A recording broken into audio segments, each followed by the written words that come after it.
अस्सलाम वालेकुम स्टूडेंट्स।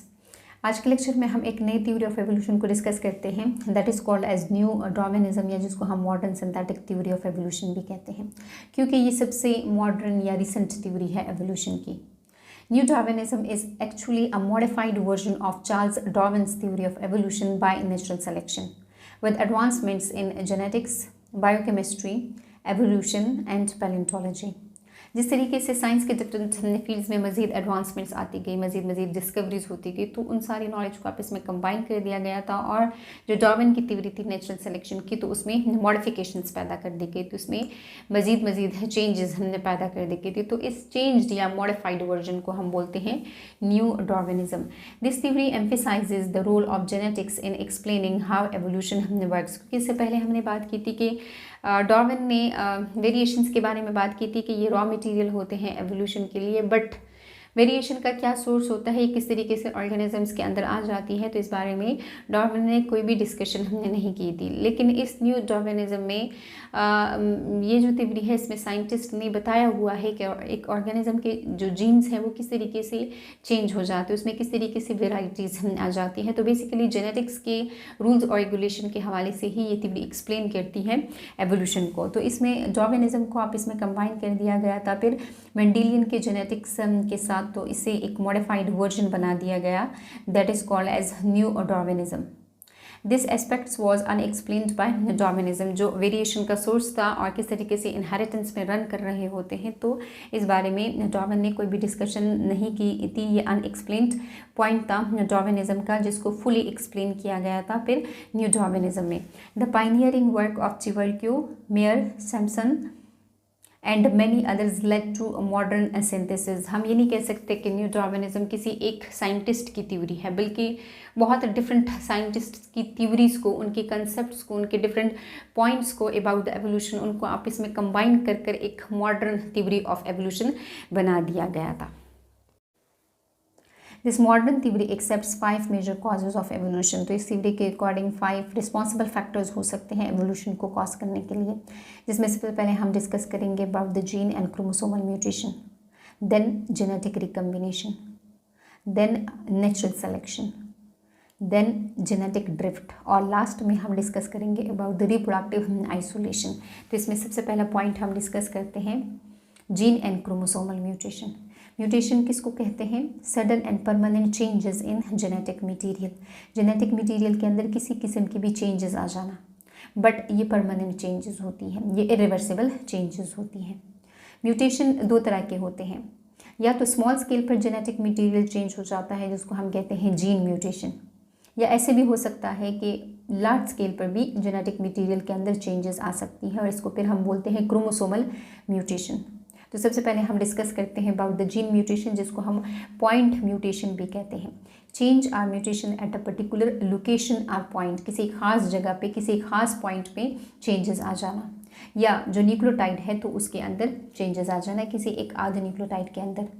तो इस पॉइंट म्यूटेशन में ऐसा भी हो सकता है कि कोई न्यूक्लियोटाइड एक्स्ट्रा ऐड हो सकता है, इसको हम बोलते हैं एडिशन।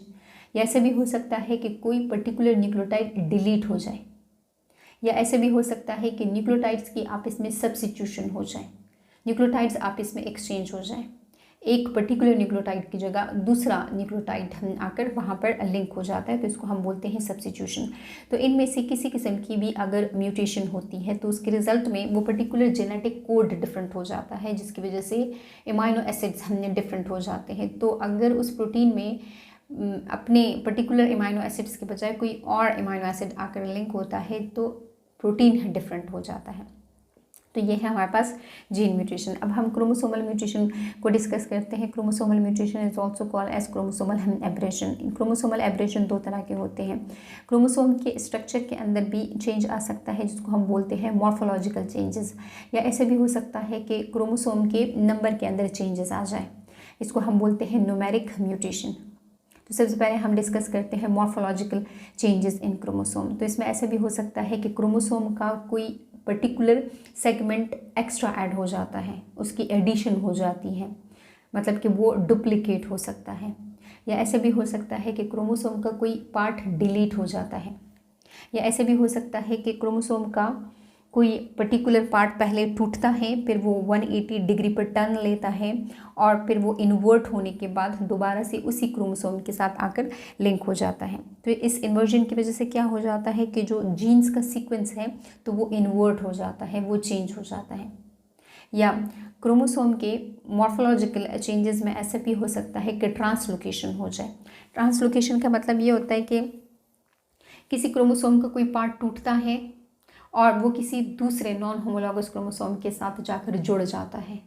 तो जहाँ से टूटा है वहाँ पे भी पर्टिकुलर जीन्स की उस पर्टिकुलर सेगमेंट्स में मौजूद है जीन्स की डिलीशन हो जाती है, और जहाँ पे ये पार्ट आकर लिंक होता है तो वहाँ पर भी जीन्स की ज़्यादती हो जाती है, वहाँ पे भी एक्स्ट्रा जीन्स आ जाने की वजह से एबनॉर्मलिटी कॉज हो जाती है।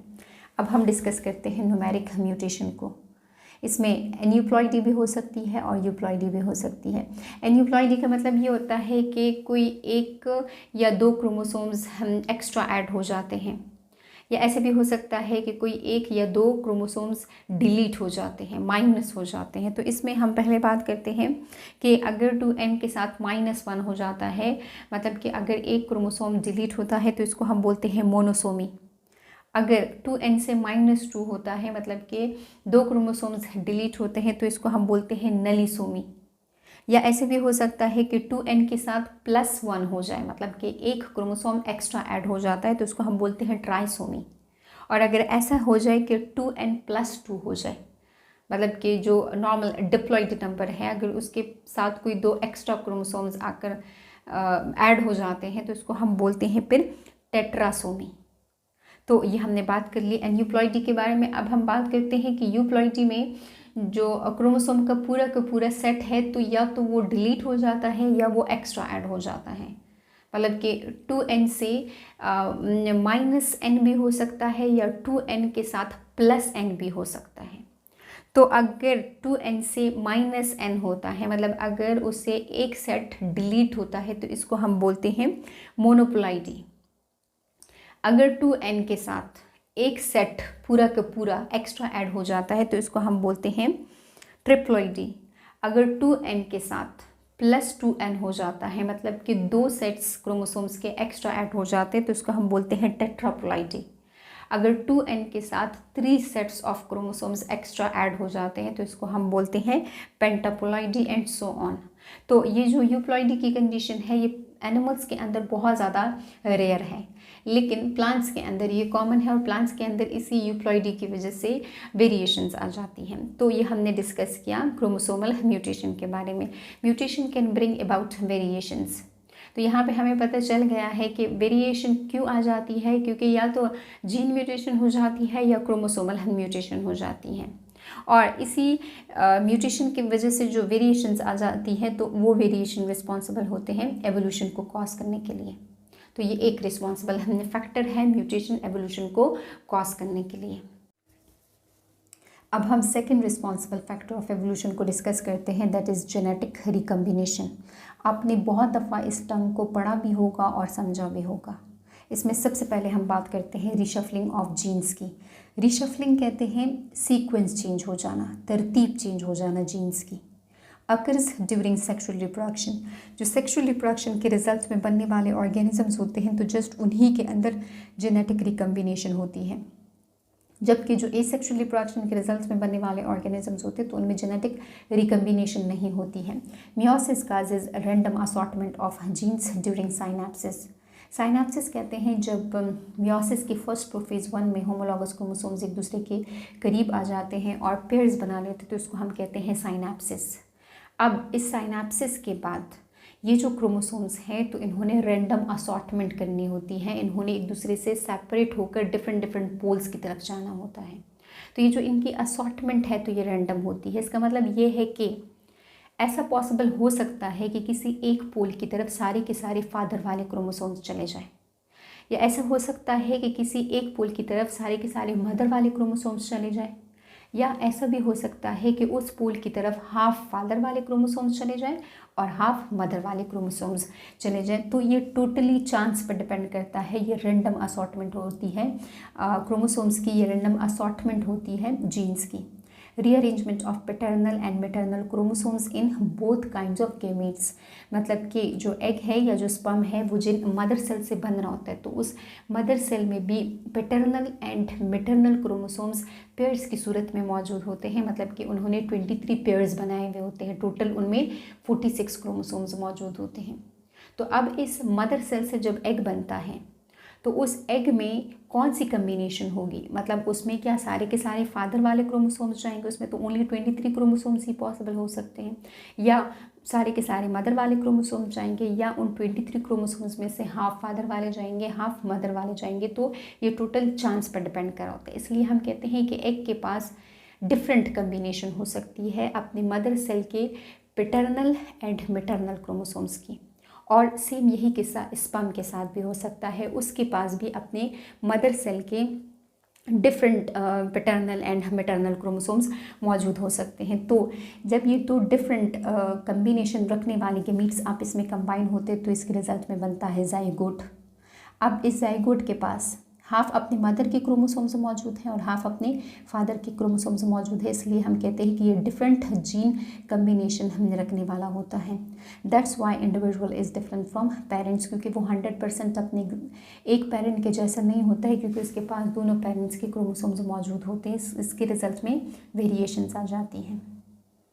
तो ये हमने रिशफलिंग ऑफ जीन्स को स्टडी कर लिया। अब हम इसी रिशफलिंग ऑफ जीन्स में क्रॉसिंग ओवर का कंसेप्ट भी स्टडी कर लेते हैं। क्रॉसिंग ओवर कहते हैं exchange of genetic material during meiosis, जब साइनेप्सिस के दौरान में होमोलॉगस क्रोमोसोम्स इस तरीके से पेयर्स की सूरत में कंबाइन हुए होते हैं तो इनके क्रोमेटिड्स का जो कुछ पोर्शन है वो आपस में एक्सचेंज हो जाता है। इनमें एक ये फादर वाला क्रोमोसोम होता है और एक ये मदर वाला क्रोमोसोम होता है। तो फादर और मदर वाले जो क्रोमोसोम्स होते हैं इनके क्रोमेटिड्स के कुछ कुछ पार्ट्स आपस में एक्सचेंज हो जाते हैं, जिसको हम बोलते हैं क्रॉसिंग ओवर।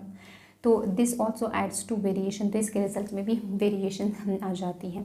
रैंडम असॉर्टमेंट की वजह से या क्रॉसिंग ओवर की वजह से जेनेटिक रिकम्बिनेशन आ जाती है, उस ऑर्गेनिज्म के अंदर डिफरेंट जीन्स की कम्बिनेशन आ जाती है, जिसके रिजल्ट में वो ऑर्गेनिजम्स अपने पेरेंट्स से भी डिफरेंट होता है और अपने बाकी सिबलिंग से भी डिफरेंट होता है। तो ये है हमारे पास वेरिएशन, जो कि एक रॉ मटेरियल है एवोल्यूशन को कॉज करने के लिए। अब हम थर्ड पॉइंट को डिस्कस करते हैं, that is natural selection. Natural selection uses the variation and mutation as a raw materials for the better survivor. तो जिसके अंदर यूज़फुल वेरिएशंस मौजूद होंगी, जिसके अंदर यूज़फुल म्यूटेशंस मौजूद होंगी, तो नेचर जस्ट उसी ऑर्गेनिजम्स को सेलेक्ट करेगी ताकि वो सर्वाइव कर सके। तो ये variations and mutation raw material होते हैं एवोल्यूशन के लिए। Thus, natural selection due to environment always exert a selective influence. Nature हमेशा सेलेक्ट कर रही होती है, ये एक सेलेक्टिव पावरफुल फोर्स है and moulds the species to fit in its changed environment, और ये स्पीशीज़ को चेंज कर देती है। नेचर स्पीशीज़ को चेंज करती है, एनवायरनमेंट स्पीशीज़ को चेंज करती है ताकि वो अपने चेंज्ड एनवायरनमेंट के अकॉर्डिंग अच्छे तरीके से सर्वाइव कर जाए। तो ये हमने थर्ड पॉइंट को डिस्कस कर लिया है। अब हम फोर्थ पॉइंट को डिस्कस करते हैं, दैट इज़ जेनेटिक ड्रिफ्ट, या जिसको हम एलेलिक ड्रिफ्ट भी कहते हैं। इस पॉइंट को समझने से पहले हम छोटे छोटे से कुछ पॉइंट समझ लेते हैं, क्योंकि ये बार बार रिपीट होंगे। पॉपुलेशन किसको कहते हैं? A group of similar individuals interbreeding themselves and occupy same geographical area. किसी एक ख़ास जोग्राफिकल एरिया में जब सिमिलर इंडिविजुअल रहते हैं और वो इंडिविजुअल्स आपस में इंटरब्रीड भी करते हैं तो उस सिमिलर ग्रुप ऑफ इंडिविजुअल को हम कहते हैं पॉपुलेशन। अब हम समझते हैं जीन पूल को। जीन पूल कहते हैं the sum or the total of genes of all individuals of interbreeding population. इस पॉपुलेशन के अंदर जितने भी इंडिविजुअल्स हैं और उन इंडिविजुअल्स में A to Z जितने भी जीन्स मौजूद हैं तो उन सारे जीन्स को हम प्लस कर देते हैं। उन तमाम ऑर्गेनिजम्स के, उन तमाम इंडिविजुअल्स के जीन्स को हम प्लस कर देते हैं और उसका जो सम निकलता है उसको हम बोलते हैं जीन पूल। जीन फ्रिक्वेंसी को समझते हैं। फ्रिक्वेंसी का मतलब ये होता है कि कोई चीज़ बार बार रिपीट हो रही हो। How many times a particular gene और allele is repeating in a population, the proportion of an allele in a population with other allele. For example हमारे पास एक ये एलील है कैपिटल A और दूसरा ये एलील है स्मॉल a, तो हम इन दोनों का प्रोपोर्शन निकाल लेते हैं। हम देखते हैं कि ये वाला कैपिटल A उस पॉपुलेशन में कितना रिपीट हो रहा है और ये जो स्मॉल ए है तो ये उस पॉपुलेशन में कितने टाइम्स रिपीट हो रहा होता है, तो इसको हम बोलते हैं जीन फ्रीक्वेंसी। अब हम समझते हैं जेनेटिक ड्रिफ्ट को। Changes in gene frequencies in small population by chance. अब एक पॉपुलेशन है, उसमें एक ख़ास नंबर में ये कैपिटल ए भी मौजूद है और ये स्मॉल ए भी मौजूद है, लेकिन इस प्रोपोर्शन में चेंज आ जाना उस पॉपुलेशन के अंदर बाय चांस, ये टोटली चांस पर डिपेंड कर रहा होता है। ये नहीं है कि हमने खुद से किया है, बल्कि किसी रैंडम चांस की वजह से ये जो जीन की जो एलिलिक फ्रीक्वेंसीज़ है तो ये चेंज हो जाती है उस स्मॉल पॉपुलेशन के अंदर, जिसको हम कहते हैं genetic drift. The gene frequencies will continue to fluctuate until a new mutation is either lost it or fix it। अब क्या होता है कि ये जो एलील की फ्रीक्वेंसीज़ है तो ये चेंज होती रहती है, फ्लक्चुएट करती रहती है। कभी कैपिटल ए ज़्यादा हो जाता है, कभी स्मॉल ए ज़्यादा हो जाता है। ऑर्गेनिज़म्स कुछ मर जाते हैं, कुछ ऑर्गेनिज़म्स पैदा हो जाते हैं, तो इस तरीके से उस पॉपुलेशन के अंदर कैपिटल ए का और स्मॉल ए का नंबर इंक्रीज़ या डिक्रीज़ हो सकता है। लेकिन ये तब तक इंक्रीज़ या डिक्रीज़ होता है जब तक म्यूटेशन नहीं आती है। जब म्यूटेशन आ जाती है तो इस तरीके से भी हो सकता है कि ये वाला जो एलील है ये कम्प्लीटली लॉस्ट हो जाए, ख़त्म हो जाए यहाँ से। या इस तरीके से भी हो सकता है कि जो स्मॉल ए है ये किसी और सूरत में चेंज हो जाए, कोई इस एलील की जगह कोई दूसरा एलील आकर हमने फिक्स हो जाता है। तो ये हमारे पास जो जेनेटिक ड्रिफ्ट है तो उसकी हमने बात कर ली कि अगर एलिलिक फ्रीक्वेंसी में चेंज आ जाता है किसी स्मॉल पॉपुलेशन के अंदर, वो भी बाय चांस, तो उसको हम कहते हैं जेनेटिक ड्रिफ्ट। और ये जो जेनेटिक ड्रिफ्ट है ये तब तक फ्लक्चुएट करता रहता है जब तक म्यूटेशन नहीं हो जाती है। जब म्यूटेशन हो जाती है तो या तो कोई पर्टिकुलर एलील कम्प्लीटली उस पॉपुलेशन से गायब हो जाता है, या इस तरीके से भी हो सकता है कि कोई और एलील वहाँ पर आकर ऐड हो जाता है, वहाँ पर फिक्स हो जाता है। अब यहाँ पर हम जेनेटिक ड्रिफ्ट के हवाले से दो केसेस को स्टडी करते हैं। When a species moves from its original home into a new area, the individuals are not fully suited to the new environment. They are thus exposed to mutation with their gene pool markedly different from parents' population. अब यहाँ पे हम बात करते हैं कि एक population है जिसके कुछ इंडिविजुअल्स बाय चांस किसी दूसरे इन्वायरमेंट में चले जाते हैं।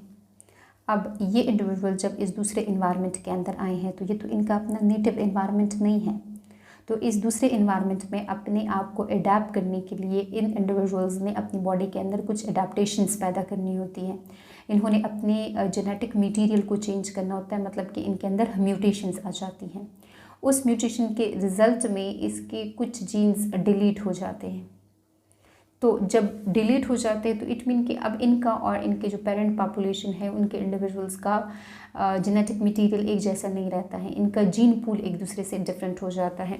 यहाँ पे जो इंडिविजुअल्स मौजूद होते हैं तो अब यहाँ पे मैं आपको वैसे एग्जांपल के तौर पे बता रही हूँ कि उनमें कैपिटल ए और स्मॉल ए मौजूद था, जबकि इन इंडिविजुअल में हुआ ये कि कैपिटल ए तो मौजूद रहा लेकिन ये जो स्मॉल ए है तो ये लॉस्ट हो गया, ये जो है ख़त्म हो गया। ये इस तरीके से भी हो सकता है कि इसमें मॉडिफिकेशन कर दी गई हो और इस वाले एलील से कोई दूसरा एलील बन जाए, तो कोई भी पॉसिबिलिटी हो सकती है। लेकिन इन वाले इंडिविजुअल्स का जेनेटिक मटेरियल, इनका जीन पूल अपने पेरेंट पॉपुलेशन से डिफरेंट हो जाता है, तो ये एक डिफरेंट स्पीशीज़ बन जाते हैं और ये वाले दूसरे डिफरेंट स्पीशीज़ बन जाते हैं। तो इनका ये जो चेंज हो जाना है इनके जीन पूल का, इनके जो एलील्स की फ्रिक्वेंसीज़ का चेंज हो जाना है, इसको हम बोलते हैं जेनेटिक ड्रिफ्ट। तो जेनेटिक ड्रिफ्ट रिस्पॉन्सिबल होते हैं एवोल्यूशन के लिए। अब हम दूसरा केस स्टडी करते हैं कि ये जो इंडिविजुअल्स हैं तो ये दूसरी जगह पर किस तरीके से जाते हैं। When a species is expanding continuously the population invade new areas and become more different genetically after establishing themselves into those areas. This finally results in the modification of these populations into new species. Therefore, genetic drift determine evolution. या इस तरीके से भी हो सकता है कि एक पॉपुलेशन एक जोग्राफिकल एरिया में रह रही थी, उस पॉपुलेशन के इंडिविजुअल का नंबर बढ़ने लगा। जब नंबर बढ़ने लगा तो इनका जो जोग्राफिकल एरियाज़ है तो उसमें ये ऑर्गेनिजम्स एक्सपेंड होने लगे, तो उसकी वजह से उसके कुछ इंडिविजुअल किसी दूसरे इन्वायरमेंट में आ गए। ये दूसरे इन्वायरमेंट में क्यों आ गए? क्योंकि वहाँ पर जगह नहीं थी, इसलिए इस दूसरे इन्वायरमेंट में बाय चांस आ गए थे। तो ये जो न्यू एनवायरनमेंट है इसके अंदर अपने आप को अडाप्ट करने के लिए इन इंडिविजुअल्स ने अपनी बॉडी के अंदर चेंजेस की। अगेन हम यही बात कर रहे हैं कि उस चेंजेस में ऐसा हो सकता है कि इस पेरेंट पॉपुलेशन में कैपिटल ए और स्मॉल ए मौजूद है, जबकि इस वाले इंडिविजुअल में जो कैपिटल ए है वो गायब हो जाए, वो लॉस्ट हो जाए और इस कैपिटल ए की जगह कोई दूसरा एलील आ जाए। तो इस वाले इंडिविजुअल का जीन पूल और इस वाले इंडिविजुअल का जीन पूल एक दूसरे से डिफरेंट हो जाता है, ये डिफरेंट स्पीशी बन जाती है, ये डिफरेंट स्पीशी बन जाती है। तो जो जीन्स हैं, जो एलील्स हैं, उनकी फ्रिक्वेंसीज का चेंज हो जाना, ये हमारे पास जेनेटिक ड्रिफ्ट है। और जेनेटिक ड्रिफ्ट में मेन रोल म्यूटेशन का होता है। म्यूटेशन किस तरीके से हो जाती है, या तो उस पॉपुलेशन के इंडिविजुअल बाय चांस किसी दूसरी जगह पर चले जाते हैं, या इस तरीके से हो सकता है कि उस पॉपुलेशन में मौजूद इंडिविजुअल का नंबर बढ़ रहा था, वहाँ पे जगह कम पड़ रही थी, इसलिए यहाँ के कुछ इंडिविजुअल्स किसी दूसरी जगह पर चले जाते हैं। लेकिन दोनों केसेस में ऑर्गेनिजम्स दूसरे इन्वायरमेंट में आने की वजह से उनकी बॉडी के अंदर म्यूटेशन कॉज हो जाती है। तो अब यहाँ पे हम नेक्स्ट पॉइंट डिस्कस करते हैं, that is reproductive isolation, which is one of the most important factors of evolution. It does not permit the interbreeding among the individuals of different species. जिस तरीके से हमने बात की कि म्यूटेशन की वजह से या वेरिएशंस की वजह से या जेनेटिक ड्रिफ्ट की वजह से वो ऑर्गेनिजम्स, वो इंडिविजुअल जो कि पहले एक ही पॉपुलेशन से बिलोंग करने वाले होते हैं, लेकिन इन फैक्टर्स की वजह से वो इंडिविजुअल्स अपने पेरेंट पॉपुलेशन से इतने ज़्यादा डिफरेंट हो जाते हैं कि फिर वो एक दूसरे के साथ इंटरब्रीड भी नहीं कर सकते। और जब ऑर्गेनिजम्स एक दूसरे के साथ इंटरब्रीड नहीं कर सकते हो तो इट मीन कि वो डिफरेंट स्पीशीज़ बन जाते हैं। It helps in the splitting of the species and in the establishment of new species which is responsible for bringing about evolution. तो रिप्रोडक्टिव आइसोलेशन की वजह से ऑर्गेनिजम्स की डिफरेंट स्पीशीज़ बन जाती हैं, उनमें स्पेसिएशन का प्रोसेस हो जाता है, ऑरिजिन ऑफ न्यू स्पीशीज़ हो जाती है, जिसकी वजह से हम कहते हैं कि एवोल्यूशन हो जाती है। तो ये आज के लेक्चर में हमने स्टडी किया न्यू डार्विनिज्म की थ्योरी को, जिसको हमने कहा modern synthetic theory of evolution. और हमने ये कहा कि किसी एक साइंटिस्ट की थ्योरी नहीं है, बल्कि डिफरेंट साइंटिस्ट के थ्योरीज़ को, उनके कंसेप्ट्स को आपस में मिक्सअप किया गया है और उसे एक मॉडर्न थ्योरी या रिसेंट थ्योरी ऑफ एवोल्यूशन बनाई गई है। तो इसमें हमने कहा कि डिफरेंट फील्ड्स ऑफ साइंसेस के बारे में जब डिस्कवरीज बढ़ती गई, खास करके जो मेंडेलियन जेनेटिक्स है, तो वो जब फुली लोगों को कंफर्म हो गया था, तो उसके बाद डार्विन की थ्योरी को और मेंडेलियन जेनेटिक्स को आपस में मिक्सअप किया गया और इसे एक न्यू वर्जन बनाया गया, इसे एक मॉडर्न वर्जन बनाया गया डार्विन की नेचुरल सिलेक्शन की थ्योरी को। और इसमें हमने कहा कि 5 रिस्पॉन्सिबल फैक्टर्स हो सकते हैं एवोल्यूशन को कॉज करने के लिए, जिसमें सबसे पहले हमने म्यूटेशन को स्टडी किया कि जीन म्यूटेशन भी हो सकती है और क्रोमोसोमल म्यूटेशन भी हो सकती है, मतलब कि जेनेटिक मटेरियल में चेंज आ सकता है। तो इसके रिजल्ट में वेरिएशंस आती है और वेरिएशन की वजह से एवोल्यूशन कॉज हो जाती है। फिर हमने जिक्र किया जेनेटिक रिकम्बिनेशन का। जेनेटिक रिकम्बिनेशन का मतलब ये होता है कि जीन्स चेंज हो जाते हैं ऑर्गेनिजम्स के अंदर। तो ये इसलिए चेंज हो जाते हैं कि या तो क्रोमोसोम्स की रैंडमली असॉर्टमेंट हो जाती है ड्यूरिंग मियोसिस, या इस तरीके से भी हो सकता है कि मियोसिस के दौरान में जो क्रोमोसोम्स हैं तो उनके कुछ पार्ट्स आपस में एक्सचेंज हो जाते हैं, जिसको हम बोलते हैं क्रॉसिंग ओवर। तो जेनेटिक रिकम्बिनेशन की वजह से जो वेरिएशंस है वो आ जाती हैं और वेरिएशन की वजह से एवोल्यूशन हो जाती है। फिर हमने कहा कि नेचुरल सिलेक्शन होती है, नेचर सेलेक्ट करती है कि जिसमें यूज़फुल वेरिएशन होती है, जिसमें यूज़फुल म्यूटेशन होती है, तो जस्ट वही अपने इन्वायरमेंट में सर्वाइव करता है। जिसमें हार्मफुल म्यूटेशन होती है या हार्मफुल वेरिएशन होती है तो वो उस इन्वायरमेंट से, उस नेचर से एलिमिनेट हो जाता है। फिर हमने जिक्र किया जेनेटिक ड्रिफ्ट का। जेनेटिक ड्रिफ्ट कहते हैं कि किसी छोटे से पॉपुलेशन के अंदर उनकी जो जीन फ्रिक्वेंसीज़ हैं उनका चेंज हो जाना। जीन फ्रिक्वेंसीज़ किस तरीके से चेंज हो जाती है, क्योंकि म्यूटेशन हो जाती है। म्यूटेशन इसलिए हो जाती है क्योंकि या तो जो पॉपुलेशन है उसके कुछ इंडिविजुअल्स बाय चांस किसी दूसरे इन्वायरमेंट में चले जाते हैं, या इस तरीके से भी हो सकता है कि एक ख़ास पॉपुलेशन हो और वो किसी ख़ास जोग्राफिकल एरिया में रह रही हो, लेकिन उस पॉपुलेशन के अंदर इंडिविजुअल का नंबर बढ़ रहा था, तो इंडिविजुअल का नंबर बढ़ने की वजह से उनको उस जगह पे, उस जोग्राफिकल एरिया में जगह नहीं मिली, इसलिए वो किसी दूसरी जगह पे चले गए। तो उस दूसरी जगह में आने की वजह से उनकी जो जीन फ्रिक्वेंसीज़ है तो वो चेंज हो जाती है, क्योंकि वो अपने आप को इन्वायरमेंट के अकॉर्डिंग अडाप्ट कर रहे होते हैं।